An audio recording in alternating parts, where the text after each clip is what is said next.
ఇప్పుడే చూశా, మా వాళ్ళు చెప్పారు ఇప్పుడు ఒక మాట. ముఖ్యమంత్రి ఒక సభలో మాట్లాడుతూ చొక్కా చేతులు మడత పెట్టే సమయం వచ్చింది, చొక్కా చేతులు మడత పెడతారంట. నువ్వు మీ వైసీపీ కార్యకర్తలు చొక్కాలు మడత పెడితే మా టీడీపీ కార్యకర్తలు, జన సైనికులు, ప్రజలు కుర్చీలు మడత పెడతారు.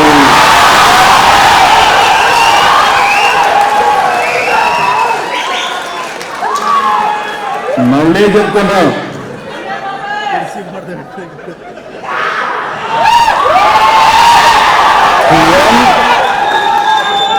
ఏడు సభలో మాట్లాడుతూ చొక్కా చేతులు మడత పెట్టే సమయం వచ్చింది.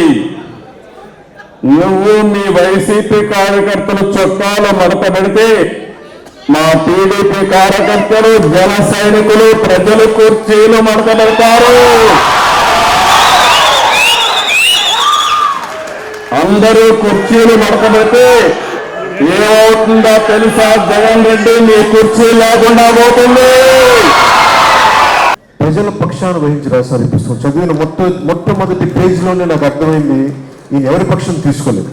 ఒక సాక్షి భూతంగా జరిగిన సందర్భాన్ని జరిగినట్టు ఎలాంటి భావోద్వేగాలకి లోను కాకుండా, ఎలాంటి పక్షపాతాలకి లోను కాకుండా, ఒక నిజమైన జర్నలిస్ట్ రిపోర్ట్ చేస్తే ఎలా ఉంటుందో ఈ విధ్వంసం పుస్తకం ఆలపాటి సురేష్ కుమార్ గారు అంత గొప్పగా రాశారు. ఒక నిజమైన జర్నలిస్ట్ ఎలా రాస్తే సమాజానికి ఉపయోగపడుతుందో అంత గొప్పగా రాశారు ఈ పుస్తకం. ఈరోజు ప్రత్యేకించి పార్టీ కార్యక్రమాలు ఉన్నా ఎందుకు ప్రతిపక్షాలన్నీ కలిసి రావాలి, ఓటు అనేది ఎందుకు చేయకూడదు, ఎందుకు ఆంధ్రప్రదేశ్కి చాలా అవసరం, విభజించబడ్డ ఉమ్మడి ఆంధ్రప్రదేశ్కి కలిసి అన్ని రాజకీయ పక్షాలు కలిసి ప్రజల పక్షాన్ని నిలబడాల్సిన సమయం ఆసన్నమైందని చెప్పడానికి, అర్థం చేసుకోవడానికి ఆలపాటి సురేష్ కుమార్ గారు చాలా ఊతమిచ్చారు ఈ వాక్యానికి. నేను చెప్పిన ఆ వైసీపీ వ్యతిరేక ఓటును చేయలేనివ్వనంటాను. ఇది మనస్ఫూర్తిగా సురేష్ కుమార్ గారికి చాలా అత్యంత అద్భుతంగా మీరు ఈ పుస్తకాన్ని మీరు మీ జర్నలిస్టిక్ విలువలతో